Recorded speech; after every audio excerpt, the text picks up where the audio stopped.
മുറ എന്ന ചിത്രത്തിൻ്റെ OTT അപ്ഡേഷനാണ് ഇന്നൊരു വീഡിയോ ഭാഗത്ത്. വീഡിയോയിലേക്ക് മുൻപ് വീഡിയോ ലൈക്ക് ചെയ്യുക, ചാനൽ സബ്സ്ക്രൈബ് ചെയ്യാൻ വേണ്ടി ശ്രമിക്കുക. സുരാജ് നായകനെത്തിയ ചിത്രമായിരുന്നു മുറ. ചിത്രത്തിന് അത്യാവശ്യം ഒരു വിജയം തന്നെ സ്വന്തമാക്കാൻ വേണ്ടി സാധിച്ചിട്ടുണ്ടായിരുന്നു. എല്ലാ സിനിമാ പ്രേമികളും ഒരേപോലെയായിരുന്നു മുറ എന്ന ചിത്രത്തിൻ്റെ റിലീസിനായി കാത്തിരുന്നത്.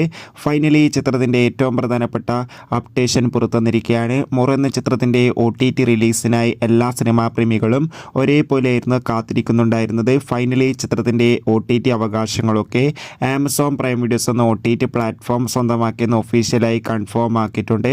അങ്ങനെ കാത്തിരിപ്പിനോടിൽ മുറ എന്ന ചിത്രം ഇപ്പോഴിതാ ആമസോൺ പ്രൈം വീഡിയോസ് എന്ന OTT പ്ലാറ്റ്ഫോമിലൂടെ OTT റിലീസ് ചെയ്തിരിക്കുകയാണ്. എത്ര പേരാണ് ഈ ചിത്രത്തിൻ്റെ OTT റിലീസിനായി കാത്തിരിക്കുന്നത്? തീർച്ചയായും കമൻറ്റ് ബോക്സിൽ രേഖപ്പെടുത്തുക. ഈ വരുന്ന ഡിസംബർ മാസം, ജനുവരി മാസം ധാരാളം ചിത്രങ്ങൾ OTT റിലീസ് ചെയ്യുന്നുണ്ട്. നമ്മുടെ ഈ ചാനൽ ഭാഗം പരിശോധിച്ചാൽ നിങ്ങൾക്ക് ആ വീഡിയോയ്ക്ക് കാണാൻ വേണ്ടി സാധിക്കും. അതൊക്കെ ഒന്ന് കാണുക. Bye bye.